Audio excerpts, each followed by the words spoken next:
These are going to be some simple and fast ADHD hacks. Even if you do not have ADHD, they're so good that you should use them in your home. Now, this first thing deals with a very common situation. Have you ever walked into a room looking for something, you just can't find it no matter how hard you look? And it just takes up so much time to look for that thing. You're late for appointments or whatever. This is a very common occurrence with ADHD. And so the way that we solve this is to make sure that everything that you need to find is able to be easily seen and kept in your visual field of view. So that way you walk into a room and you can immediately know if that thing is in here or if it's not. And you can, even if you scan the room one time, you can go back and scan it again and know that you have put it in a place to where you can easily see it. So things like labels, things like sticky notes to put on different places to make sure that you remember where those things are, or organization boxes that are just have no cover on the front where you can easily see inside and know if that thing's there. Clear storage bins instead of using opaque storage bins, because that way you can walk into a room, look around, look inside the bin even without opening it and know that that category of things or that thing is in there. This is going to make it easier to find things. It's going to save you a whole bunch of time. This is a hack that you can use with or without ADHD, and it will help you. And next, what is your favorite color? You're going to be able to use it to help you organize things really quickly. And what I'm talking about is color organization. And that means taking different colors and having them mean different things to you. For example, you know that when you go to a stoplight is red, so you can actually use red for something that you don't want to do. You make sure that you organize it in red. You know, when you go to a stoplight, green is for go or green is for money. So anything dealing with like success or that you want to move forward, you can actually organize it in green. Now, if you have clothes, you can do this too, to where you put different color clothes on different sides in your closet, in your drawers. You have one section for yellow, one section for blue, one section for orange. If you know that you're looking for a certain outfit, you can look in your closet in that section, and you know that all the clothes in that section are going to be this specific color. So color organization is a very easy, very good way to keep things visual, which is important for ADHD. Now, this next thing is about remembering the general area where something is, so you don't have to go looking around your whole home or room or wherever. And the way you do this is you designate different zones, different areas for specific things.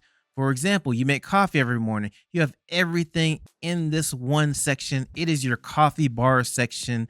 So that means if you're looking for something coffee related, it has to be in this section. If you find something you need to make coffee out of place, you bring it back to this place because this is your coffee bar.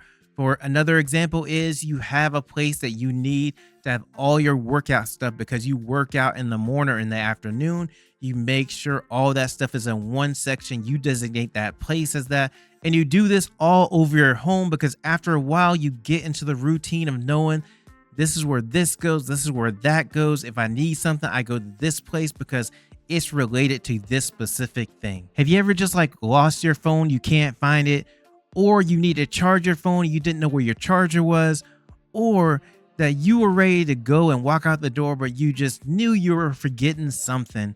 Well, this method is actually going to solve that. It's called a command center. And what it is that you have a place for your phone, a place for all your phone chargers, and a place for everything that you need to take the next day out the door. You have this one central location called a command center.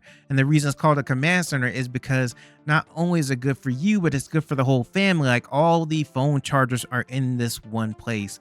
Everything you need for the next day is in this one place. And the thing about it is you set it up just as you have a place to walk by it as you're going out the door, a place where that you walk by it all the time during the day.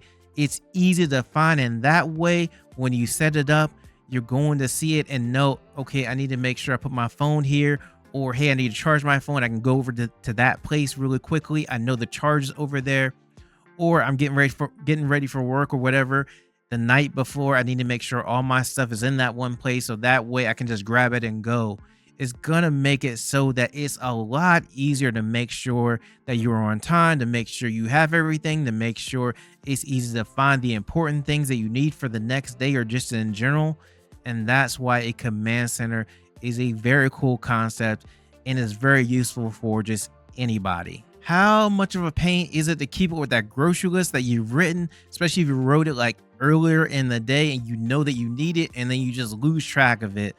Well, the solution for this to make sure that it's easy to find is to have a dry erase board somewhere in your home that you walk by that you can put down your grocery list or whatever else you need to actually put on the dry erase board, whether it's communicating with your family through the dry erase board or just things you need to remember in general or work out and you just need somewhere to write stuff down. You don't have to have papers all over the place trying to keep track of things. You just put those things on the dry erase board and it makes it just an easy place to have some communication between family members right there that everybody can use. How organized is your closet? Because these things will help. Space saving hangers, so you have more space in your closet to put things. You can have actually these hanging shelves to where you have extra shelves that you can put things in your closet as well. You can throw away all the stuff that you don't wear anymore, that you haven't worn in 90 days. You can go ahead and get rid of anything that kind of fits into that category.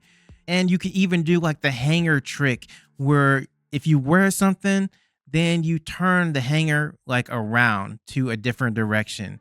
Now, if you haven't worn that thing, then you keep that the same way it was before. And then after 90 days, you can look back and see the stuff that you have worn.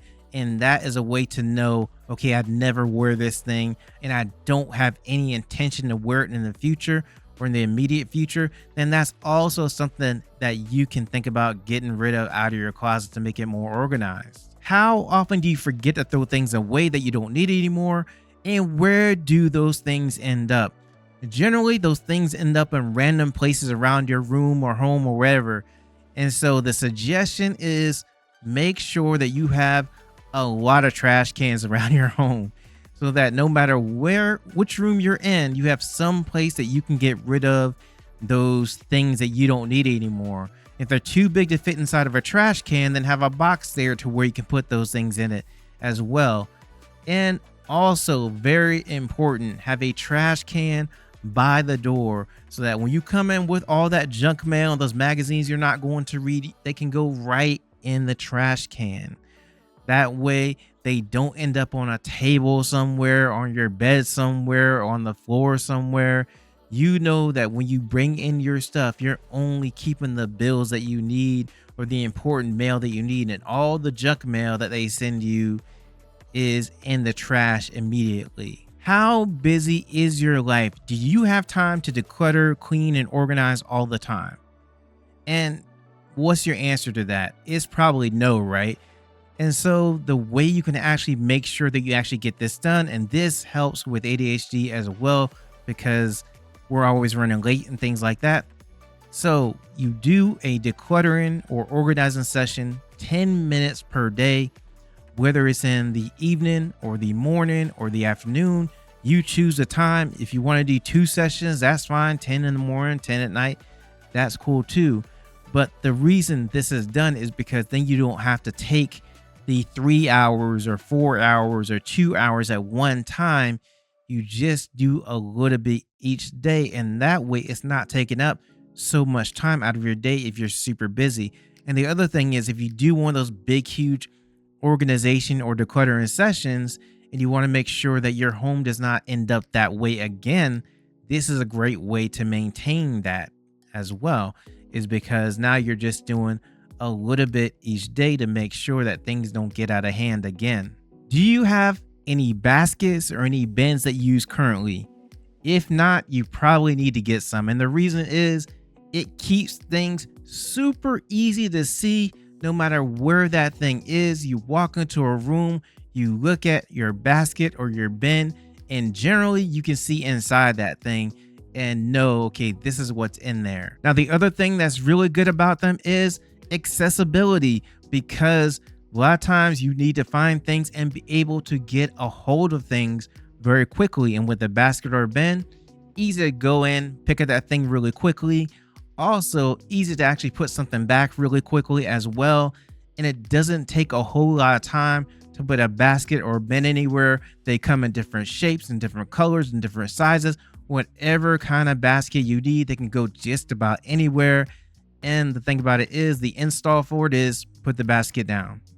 That's it. So awesome. So simple. What do you do? What do you personally do with all the clutter that you have decluttered from wherever you're trying to declutter? It's a whole lot of saying, but the point is what do you do with it? Well, this is a solution for you that will help, is to have a declutter drop zone. Now, all this is, you are designating a specific place where all the clutter that you've decluttered throughout your rooms or whatever, you take it to that one specific location. You have baskets or bins there, and you put that stuff in that one specific location, because then you know, A, where you need to take stuff that's clutter, and B, where to find all the stuff that you declutter so that you can take it to sell it or get rid of it or take it to a friend's house or whatever.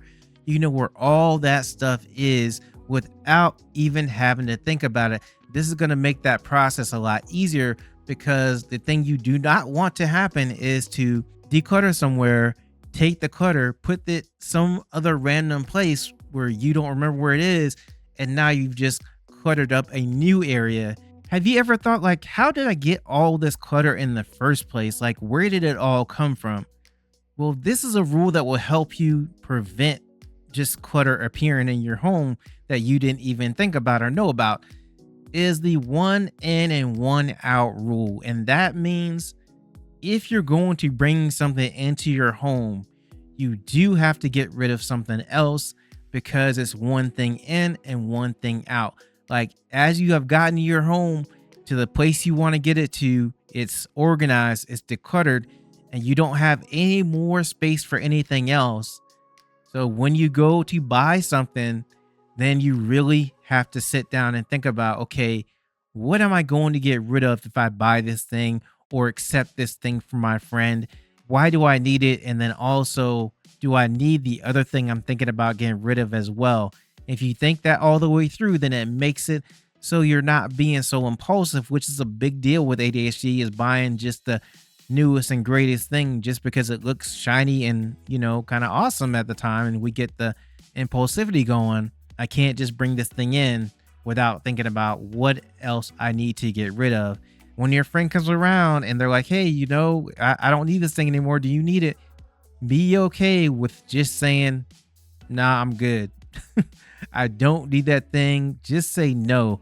And I know it might be hard a lot of times when you have ADHD to just say no to somebody, but you do have to get into the power of just saying no, because you do not want to actually bring in clutter from somewhere else into your home just because you decided to say yes and you knew you didn't need that thing, or you just thought about, well, just in case, you know, I need that thing at some other time, this would be good to have. How good are you at multitasking?